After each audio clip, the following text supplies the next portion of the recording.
우리가 지난주부터 빌립보서를 살펴보고 있습니다. 바울은 빌립보서를 시작하면서 빌립보 교회에 대한 자신의 감사와 기쁨의 마음을 한껏 표현했었습니다. 그 교회는 바울의 복음 전파 초기 시작 시기부터 지금까지 동역하며 한 마음으로 섬겨주고 있는 자랑스럽고 너무 감사한 교회입니다. 이렇게 소개했었습니다.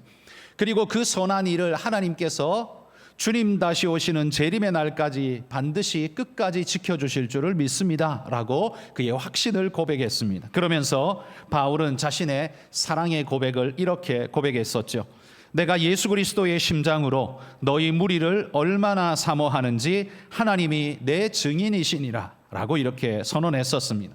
우리가 지난주에 살펴본 이 11절까지의 서론의 감사 인사는 바울의 감사가 한껏 진심으로 녹아있는 진짜의 감사였었습니다. 자, 이제 12절부터 오늘 살펴보는 이 두 번째 단락에서는 바울이 지금 자신이 처한 상황을 우리에게 소개해 주고 있습니다. 그게 오늘 본문의 내용인데요. 바울이 지금 처한 상황은 옥에 갇힌 상황이죠. 그래서 바울은 지금 자신이 옥에 갇혀서 힘들고 매우 괴롭다라는 넋두리를 하는 것이 아닙니다. 오히려 그 반대로 이 어려움의 시간이 내게 얼마나 유익을 가져다 주고 복음 사역에 얼마나 유익한지 모르겠다, 이런 놀라운 간증을 하고 있는 겁니다. 그러면서 빌립보 성도들로 하여금 너희들도 이 이야기를 들어보고 근심보다는 오히려 용기를 얻어라, 하나님은 이런 때에도 역사하신다, 이런 메시지를 지금 전하고 있는 것이죠. 바울다운 감격스러운 기쁨에 찬 고백을 하고 있는 겁니다. 자, 그러면 바울이 지금 이야기한 자신이 처한 상황은 어떤 상황일까요? 12절에 내가 당한 일이라고 표현하고 있는데요, 그가 당한 일이 뭘까요? 그가 당한 일은 로마 감옥에 갇히는 사건을 두고 말하고 있습니다. 그가 로마 감옥에 어떻게 갇히게 되었을까? 그 이야기는 사도행전 21장부터 28장에 보시면 그 스토리가 자세하게 기록되어 있습니다. 바울이 3차 제3번째 전도 여행을 마치고 예루살렘으로 돌아가서 보고하려 할 때, 그때 분노한 유대인들이 마치 밀란을 일으키듯 들고 일어나서 폭동처럼 일어나서 바울을 고소하게 됩니다. 그 지역에 있었던 로마의 총독이나 관리자들은 유대인들의 심기를 건드리지 말고 다스려야 했기 때문에 유대인들에게 치우친 재판을 자꾸만 하려고 끌고 가고 있었습니다. 바울의 입장에서는 굉장히 불리한 상황이죠. 그래서 바울은 하는 수 없이 그가 로마 시민권의 권한을 사용해서 나는 황제에게 항소하노라 라고 선언합니다. 로마 시민권자에게는 로마 황제에게 마지막 항소할 수 있는 권리가 있었습니다. 그래서 이 권한은 누구도 막을 수 없는 권한이었기에 바울은 그 유대에서부터 로마에까지 와서 그곳에서 재판을 기다리게 된 것이죠. 바로 지금 상황이 그런 상황인 겁니다. 아직 재판은 이루어지지 않았고요. 재판 전 구금되어 있는 상황, 이게 지금 바울이 빌립보서를 써보내고 있는 로마에 구금된 상태의 상황이었습니다. 그러나 이 상태는 아직 재판도 일어나지 않았고 그의 유죄 판결이 나지 않았기 때문에 바울의 그 구금 상황은 깊은 지하 감옥 이런 게 아니라요, 가택연금 수준으로 지금 분리되어 있는 상태였습니다. 재판받기까지 마음대로 다니지는 못하지만, 그러나 그 가택연금 상태에 있는 그를 누군가 손님이 찾아온다면 맞을 수 있도록 막지 않았고, 또 여러 군사들이 지키고 있지만 자유가 어느 정도 주어지는 그런 상태의 가택연금이었습니다. 그러나 바울이 로마에 끌려가서 구금되었다는 소식은 이 빌립보에 전달되지 않을 수가 없었죠.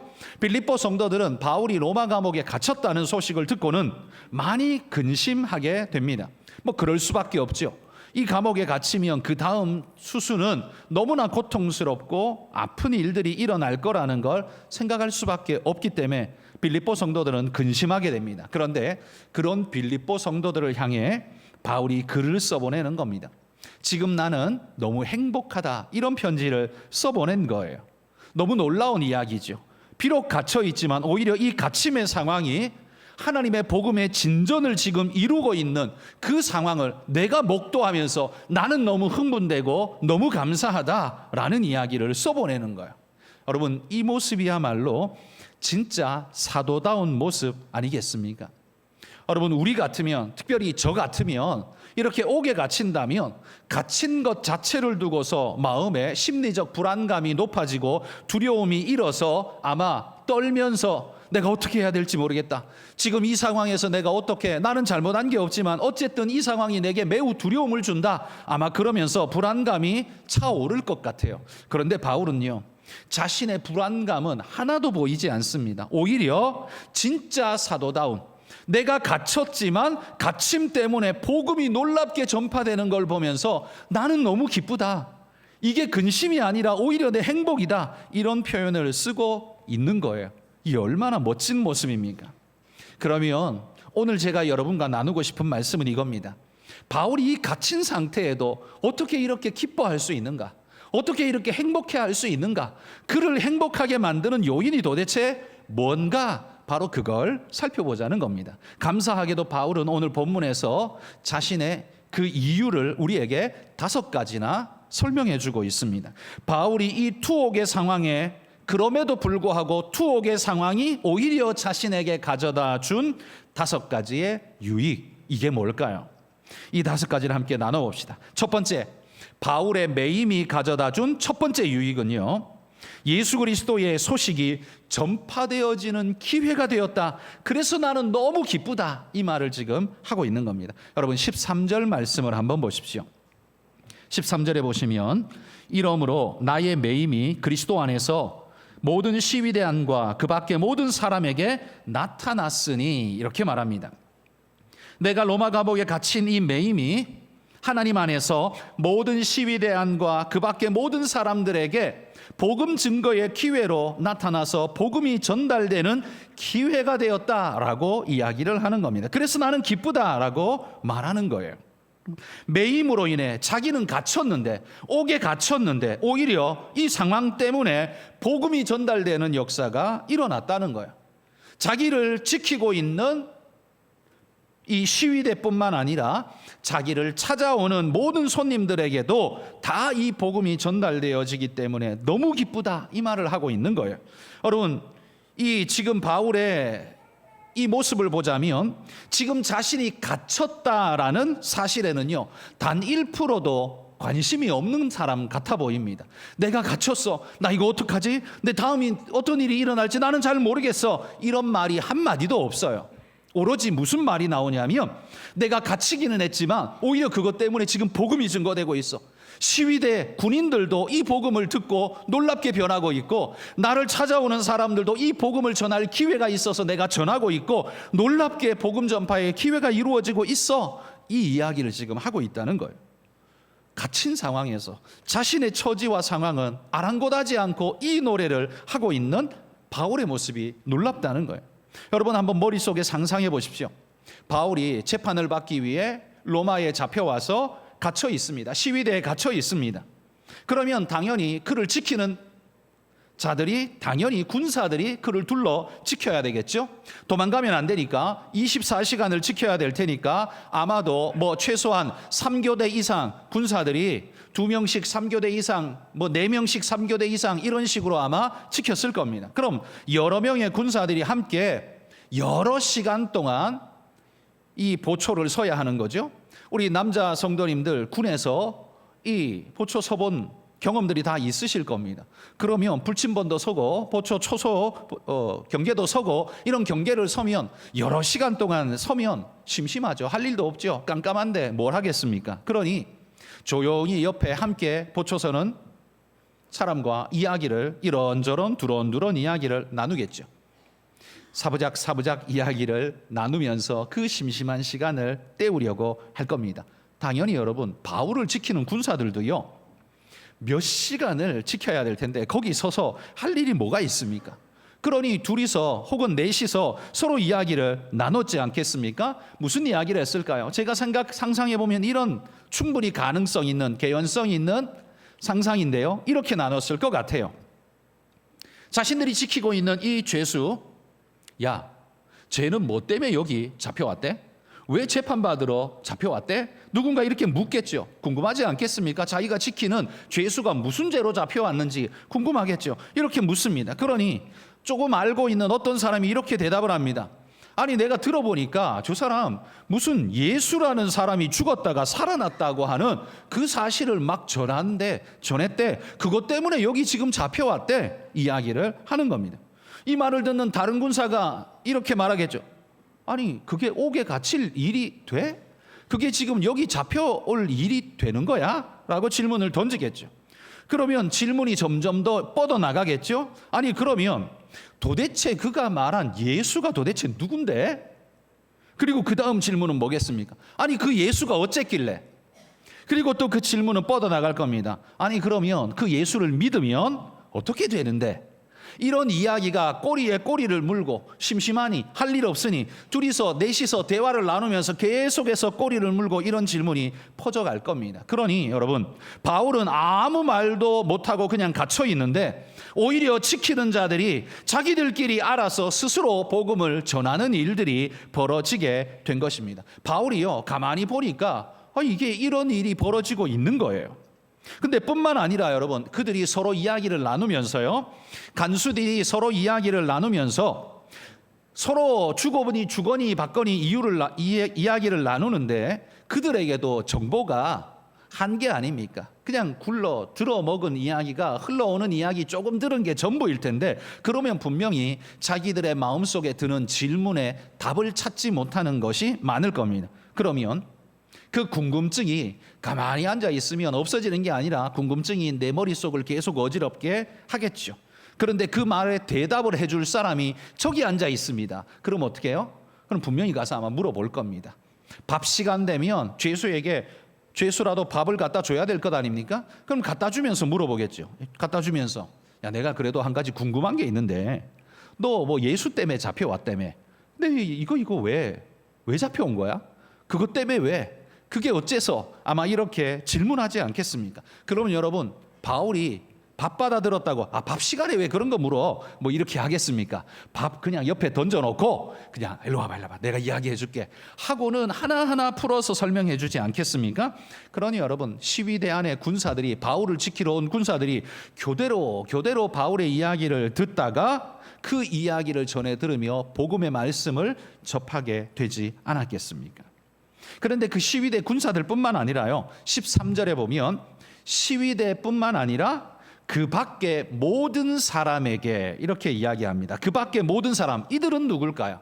이들은요, 바울을 찾아온 손님들입니다. 좋든 싫든 찾아온 손님들, 만나러 온 사람들, 그런 사람들에게 바울은 만날 때마다 이런저런 복음의 이야기를 계속해서 전해 주었다는 거죠. 그러니 보십시오, 바울이 자유인일 때 그때는요, 자기가 찾아다니면서 그들 하나하나를 붙잡고 말할 기회를 찾고 말을 해야만 했었습니다. 만나려 해도 만나주지 않는 사람들이 아마 그 로마 군병들이었을 겁니다.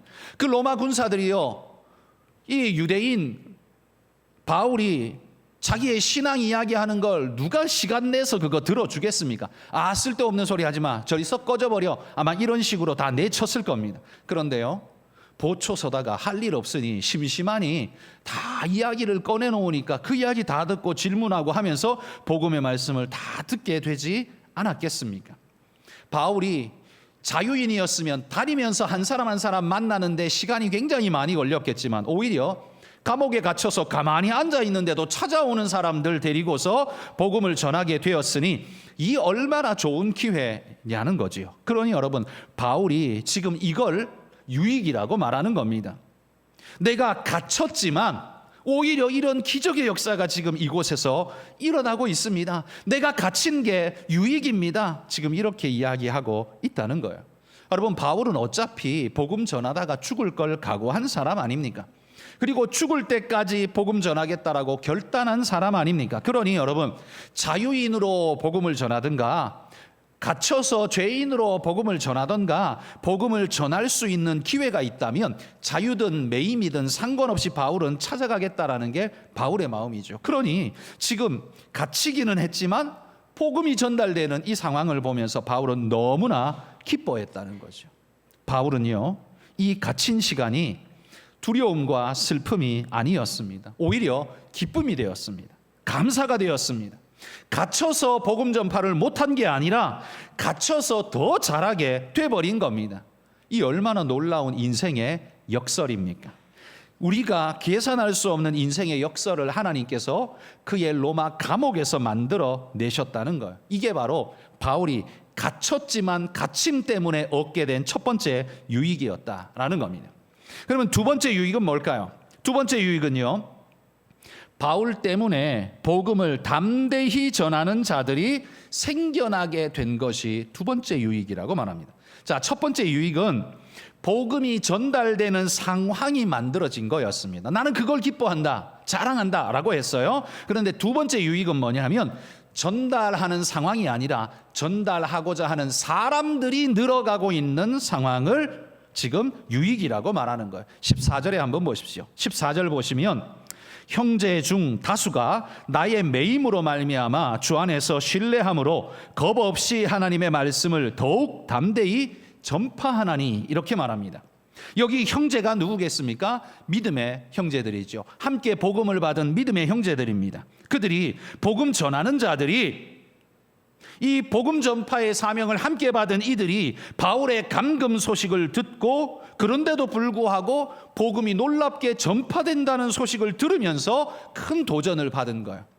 갇히면 못할 줄 알았는데 하나님께서는 가도 놓아도 하나님은 전파하게 하시더라, 전파되게 하시더라 라는 사실을 보면서 이 믿음의 동역자들이요, 마음에 큰 도전을 받게 된 겁니다.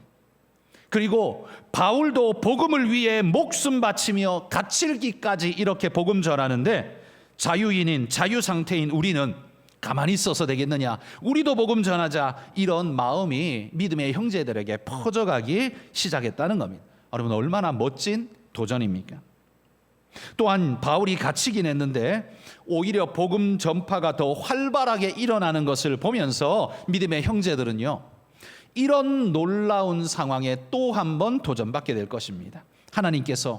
하나님은 이런 상황도 사용하시네, 하나님은 이런 상황도 사용하시는구나, 이런 생각에 이제 더 이상 그들의 머릿속에요, 갇혀서 못한다, 못해서 못한다, 이런 생각은 싹 사라지게 된 겁니다.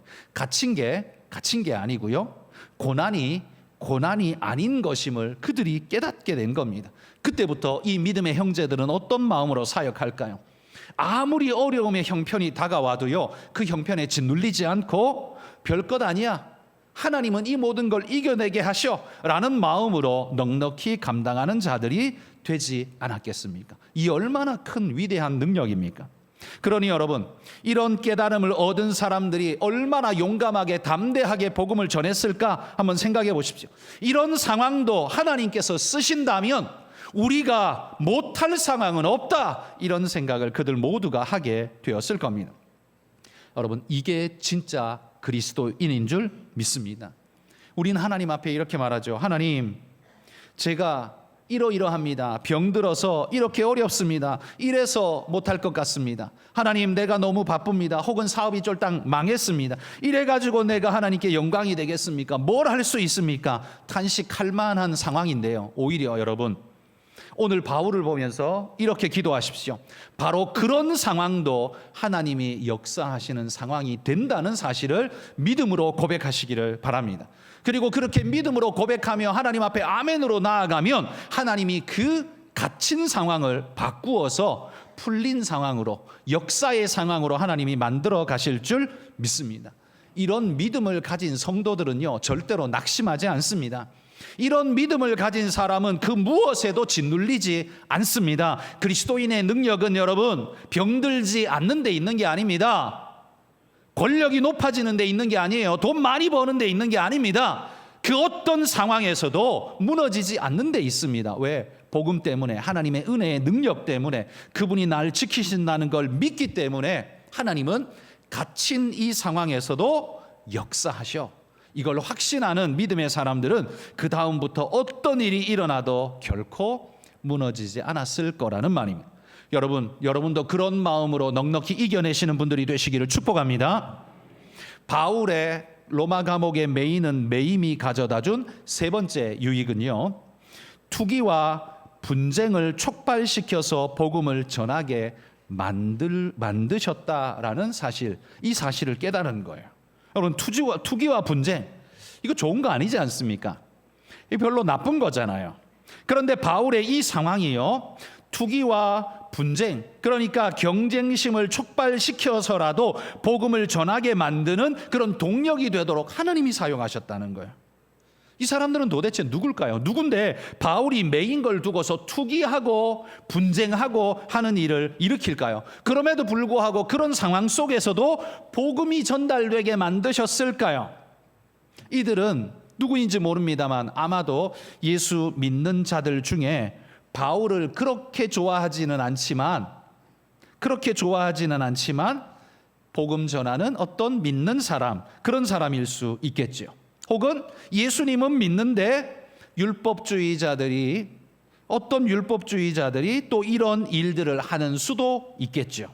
어찌되었든 그들 모두는 예수 믿는 것 때문에 투기로 하든 분쟁으로 하든 어쨌든 결과적으로 예수님을 전하는 은혜의 역사가 일어나게 되니 바울은 이 또한 감사다 이렇게 말합니다. 투기와 분쟁을 좋다는 말이 아니라 그 과정은 좋지 못했지만 결과적으로 하나님의 복음이 전달되게 하신다는 이 사실은 감사다라고 말하는 거예요.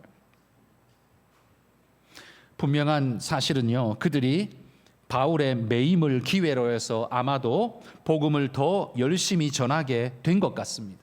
어떤 이들은 이참에 우리도 실적 좀 올려보자 라는 듯이 내가 바울보다 더 많이 교회를 세우고 더 많이 전도할 거야 이런 마음으로 했는지도 모르지요.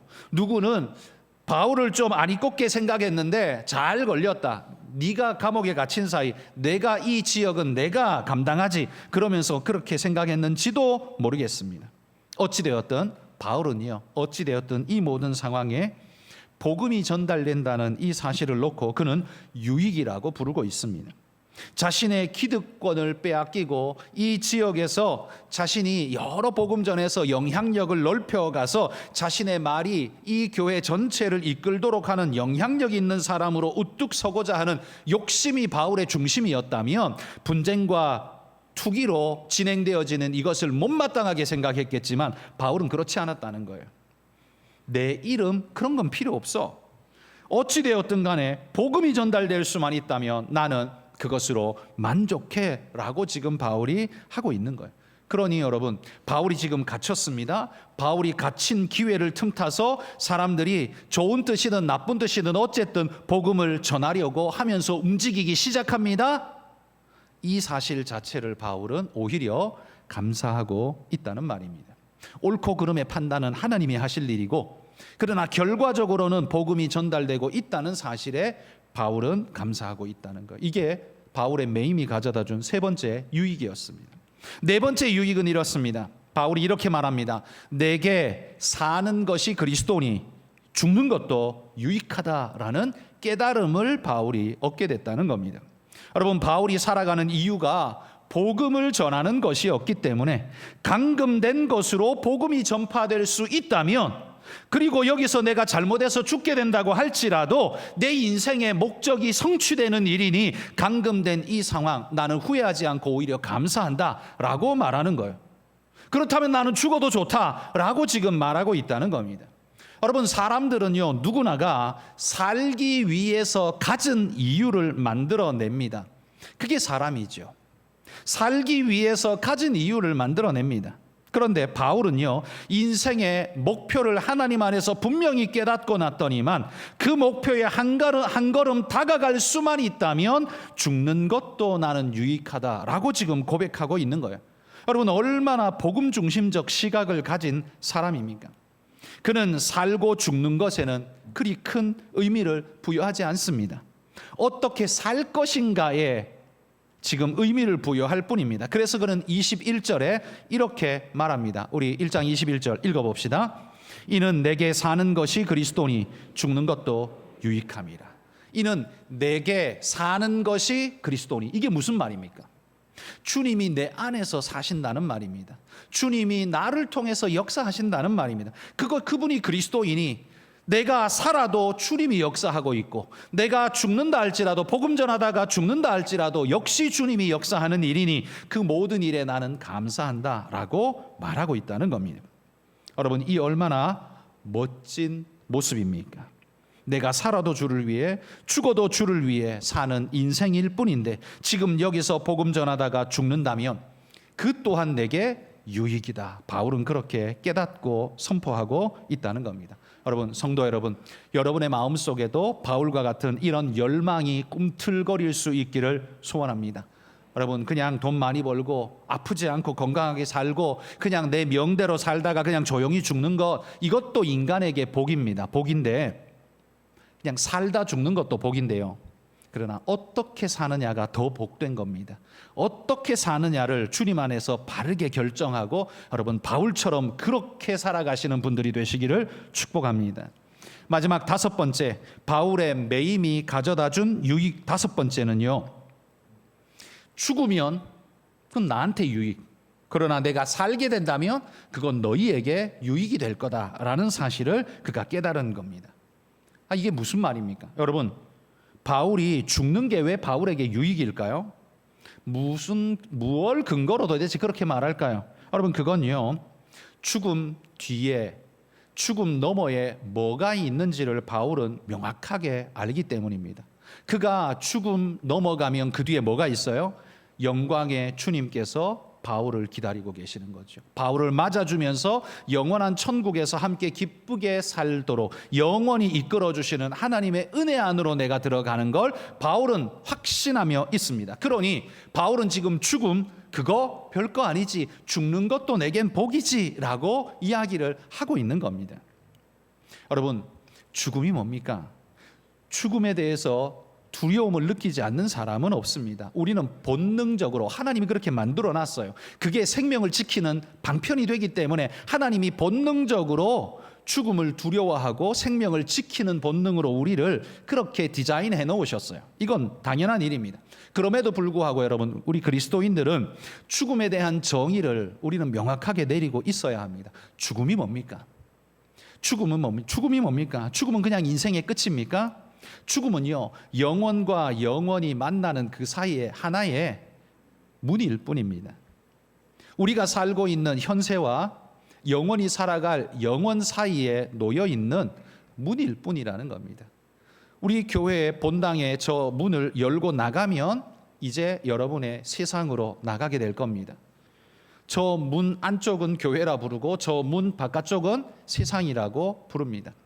저 문을 통과하면 다른 차원으로 나아가게 되는 거죠. 죽음은 그런 겁니다. 여러분, 오늘 이 땅의 세계를 살다가 하나님이 정해놓으신 생명의 날을 우리가 다 이루게 되면 하나님께서 자연스럽게 죽음의 문을 열고 영원으로 들어오라고 하나님 우리를 초청하고 계십니다.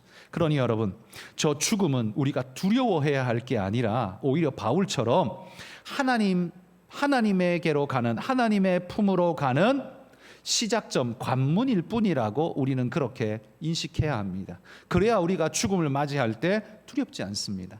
여러분, 그리스도인이 임종을 맞는 것하고 불신자가 임종을 맞는 것하고 차이가 얼마나 확연하게 큰지 보셨습니까?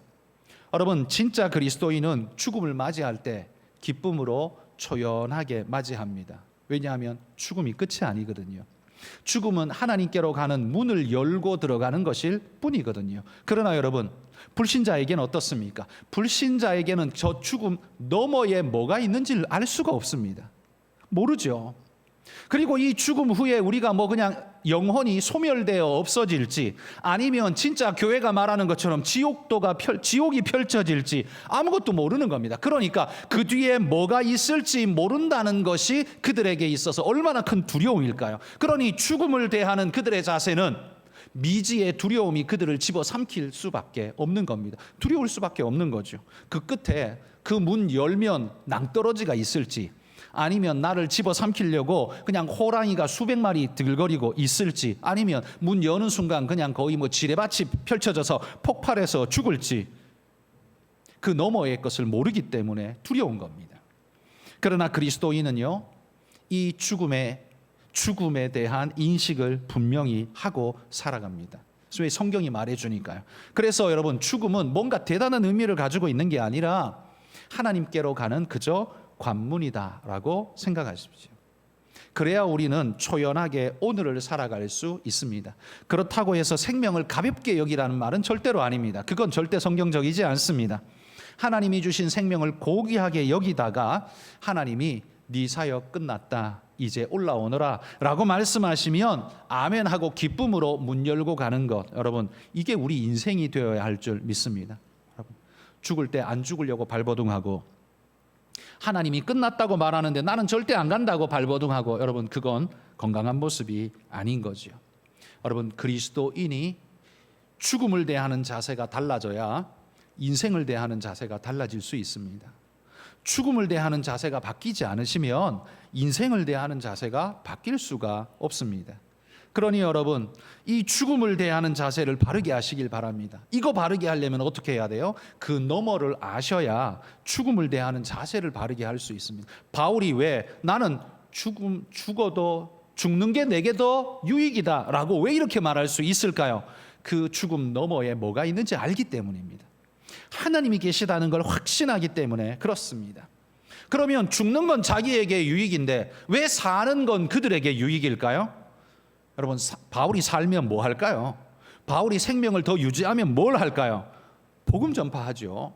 그러니 그들에게 복음 전하고 그들에게 생명의 복음 말씀 전해서 생명을 얻게 하고, 그러면 그들이 죽을 존재가 살 존재가 되고 지옥 갈 존재가 천국 갈 존재가 되니 그들에게 얼마나 큰 유익입니까? 그러니 바울은요, 살아도 복이요 죽어도 복인 존재가 되는 겁니다. 그래서 바울이 자기 인생에 대해서 그렇게 초연할 수 있는 겁니다.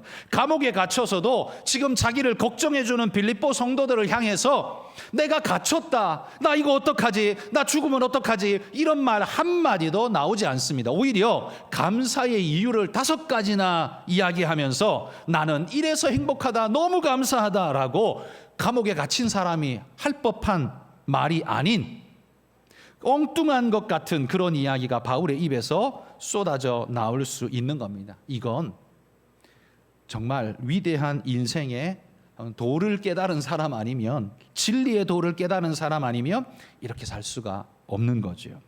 여러분, 바울은 삶의 위기를 만났지만 그 위기 상황을 최고의 기회상으로 맞이할 수 있는 그런 눈을 가지고 있었습니다. 개인적으로는 절망의 상황인데, 근데 그 상황 속에서 하나님께서 움직이시는, 하나님이 지금 역사하고 계시는 그게 눈에 보이니까요, 자신의 뭐 갇힌 것, 죽음 뭐 이런 거 하나도 신경 쓰이지 않습니다. 하나님이 역사하는 손길이 눈에 보이니까 너무 감격스럽고 기쁩니다. 행복합니다. 여러분, 이게 바울의 능력이었다는 거예요. 여러분, 이게 그리스도인의 능력인 줄 믿습니다. 세상을 바라보면서 항상 벌벌 떠는 이유 뭘까요? 우리가 쥐고 있는 것 잃을까 봐 우리는 떠는 것이고, 내 존재 의미가 없어지고 사라질까 봐 두려움과 공포가 내 안에 몰려오는 것이고, 그런 것 아닙니까? 그러나 여러분, 바울처럼 복음의 생명을 건 사람에게는 그런 게 없습니다. 나는 죽어도 복이고 살아도 복입니다 라고 말하는 사람에게는요, 이런 사람은 감히 세상이 손댈 수가 없는 겁니다. 제일 무서운 사람 아닙니까? 죽지 않으려고 발버둥 치는 게 모든 사람들인데, 죽어도 괜찮아라고 말하는 사람만큼 무서운 사람은 없는 겁니다. 바울이요, 목숨을 하찮게 여겨서 그렇게 말하는 게 아니라 주님의 뜻이면, 그래서 그가 계속 말하죠. 그리스도 안에서, 그리스도 안에서라고 계속 말하고 있는 겁니다. 여러분, 성도 여러분, 여러분이 처한 오늘의 삶이 어떤지 저는 하나도 모릅니다. 좋을지 나쁠지, 육신의 고통 속에 있는지 재정적 고통에 있는지, 관계가 깨지고 파탄나서 눈물로 밤을 지새고 있는지 저는 잘 모릅니다. 그렇지만 제가 여러분에게 분명하게 이렇게 말씀드리고 싶은 것은, 그 모든 상황 속에서도 하나님은 역사하십니다. 우리는 그 기대를 잃지 말고 우리의 상황을 목도하면서 믿음으로 나아가는 자가 되어야 합니다. 여러분, 그게 그리스도인 아닐까요? 교회 와서 복 달라고 구하는 게 그리스도인이 아니라, 하나님을 분명히 믿기에 내 삶이 어떤 상황에 놓여 있어도 하나님, 당신의 역사를 기대합니다.